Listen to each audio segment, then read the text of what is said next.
Bonjour et bienvenue pour cette vidéo consacrée à l'impact d'Uranus dans le signe du Taureau sur le plan mondial et individuel. Au moment où je fais la vidéo, en février 2018, Uranus est en Bélier. Uranus reste 7 années presque consécutives dans le même signe du zodiaque. Uranus va rentrer dans le signe du Taureau une première fois du 15 mai 2018 au 6 novembre 2018, une seconde fois du 6 mars 2019 au 7 juillet 2025 et une dernière du 8 novembre 2025 au 26 avril 2026. Uranus est l'astre en analogie avec tout ce qui est imprévisible, l'indépendance, les révoltes, les inventions, l'individualisme, le progrès technologique. En astrologie mondiale, on a souvent remarqué que dans la dizaine de jours qui précèdent ou qui suivent le moment précis où Uranus change de signe, on a un événement mondial majeur qui se produit.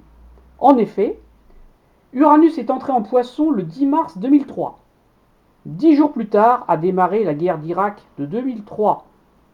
Les États-Unis, à la tête d'une coalition internationale, ont attaqué l'Irak de Saddam Hussein. Donc Uranus entre en Poisson 10 jours plus tard dans la guerre d'Irak.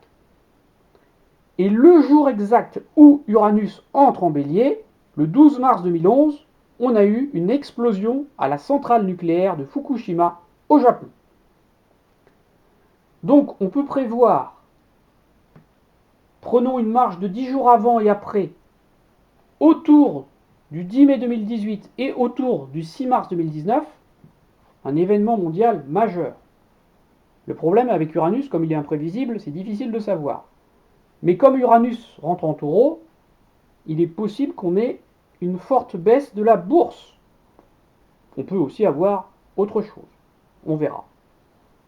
Au niveau mondial, les deux derniers passages d'Uranus en Taureau se sont produits ici, donc sans tenir compte des rétrogradations, parce qu'à certains moments, Uranus retourne en Bélier.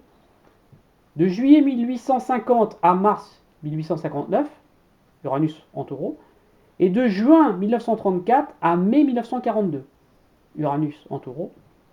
Et là, on va voir le passage actuel du 15 mai 2018 au 26 avril 2026. Qu'a-t-on remarqué comme similitude entre ces deux périodes? En Chine, on a eu en 1851 la révolte des Taiping. C'est une guerre civile qui a fait entre 20 et 30 millions de morts. Et en 1934, c'est presque le début de la Longue Marche qui a permis à Mao de devenir le chef incontesté des communistes chinois pendant la guerre civile opposant les nationalistes aux communistes.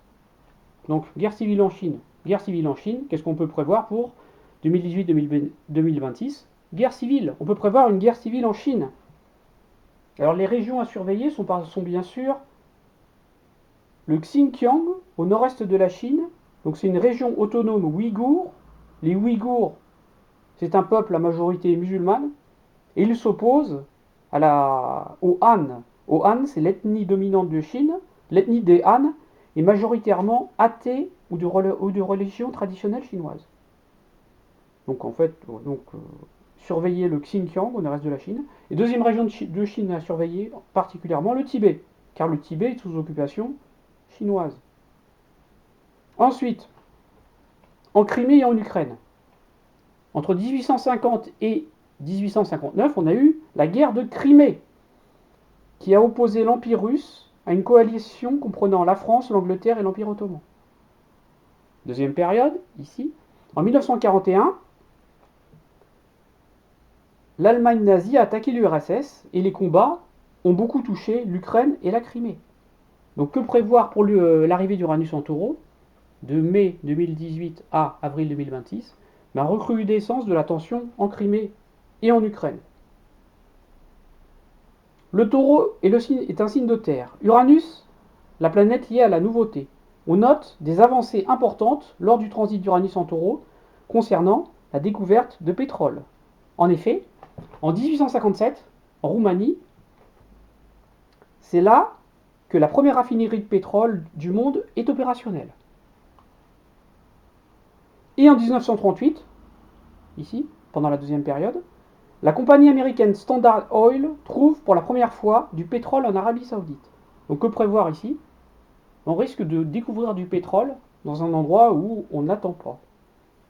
En France, maintenant, en France, en 1852, on a eu la fin de la Deuxième République et l'instauration du Second Empire de Napoléon III, donc un durcissement du régime politique. Deuxième période, en 1940, ici, on a eu la fin de la Troisième République, avec l'instauration de l'État français, qu'on appelle aussi le régime de Vichy, qui met en place une politique de collaboration avec l'Allemagne nazie. Troisième période, mai 2018, avril 2026, que prévoir? La fin de la Cinquième République, tout simplement. C'est logique. Donc au début de la période, on peut anticiper une politique de collaboration encore plus étroite avec l'Union européenne, mais cette collaboration devrait être de courte durée parce que je pense que l'Union européenne va s'effondrer autour de l'année 2020. Cycle Jupiter-Saturne. Je détaillerai peut-être une autre fois. La fin de la Cinquième République va amener un nouveau régime, la Sixième République ou un autre nom. On risque d'avoir un régime plus autoritaire avec une restriction plus importante des libertés individuelles. Tout opposant politique, économique ou sociétal risque d'être considéré comme complotiste ou terroriste. On a un risque de voir la puce RFID devenir obligatoire, par exemple pour avoir accès à la sécurité sociale, ou pour payer. Un peu comme dans le film, si vous l'avez vu, Retour vers le futur 2. Mon conseil, il faut profiter du transit d'Uranus en Taureau pour tenter de devenir de plus en plus autonome du pouvoir central, qui impose des lois de plus en plus coercitives. Il faut se regrouper en association pour lutter pour sa liberté d'expression. Uranus en Taureau est plus favorable si on veut s'éloigner aussi des grands centres urbains. Au niveau de la technologie, Uranus et la technologie, le Taureau est un signe fixe. Les gouvernements du monde entier veulent imposer la technologie à toutes les zones du monde. Et ce n'est pas une bonne idée, car, par exemple, de plus en plus de personnes sont sensibles aux ondes Wi-Fi. Et cela est fait surtout dans un but de surveillance, de contrôle, pas pour le bien de la population. Uranus est synonyme de technologie, le Taureau c'est la Terre. Le transit d'Uranus en Taureau va favoriser les technologies terrestres. En effet, première période, 1850-1859, on a vu le développement à grande échelle du chemin de fer. Deuxième période, 1934-1942, on a vu le développement à grande échelle de la voiture individuelle. Donc on peut prévoir entre mai 2018 et avril 2026 le développement à grande échelle d'un transport terrestre plus écologique. Par exemple, le projet Hyperloop, ici en image. Alors, le projet Hyperloop, donc Uranus, la technologie, Taureau, la Terre, c'est un train futuriste qui pourrait relier San Francisco et Los Angeles en 30 minutes à la vitesse de 1100 km/h par voie de terre, sans pollution. On a aussi un projet Hyperloop à Dubaï. Aussi, le transit d'Uranus en Taureau peut permettre d'améliorer l'agriculture, Taureau. On pourrait se tourner davantage vers la qualité que la quantité. Le Taureau est le signe de la propriété. Uranus montre une nouveauté. Pendant le transit d'Uranus en Taureau, la location va continuer de se développer dans tous les compartiments de la société, au détriment des achats définitifs. On va peut-être également vers une remise en cause du droit de propriété, Taureau.